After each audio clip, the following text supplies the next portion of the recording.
Araw bago magpasko, isang trahedya ang bumulaga dahil sa bagyong Sendo.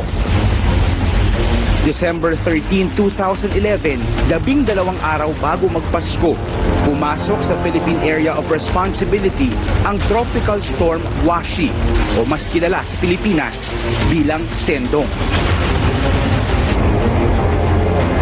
Hindi pa man nagla-landfall ang bagyo, bumaha na sa ilang lugar sa Mindanao noon dahil sa walang tigil na pag-ulan. Nagbabala ang Disaster Risk Reduction Office ng Iligan para lumikas, pero hindi ito pinansin ng karamihan dahil akala nila karaniwang bagyo lang ito. So yung iba hindi talaga naniwala kasi sanay na sila na yung tubig hanggang paa lang nila, hanggang tuhod. Pero iba yung kaganapan that night.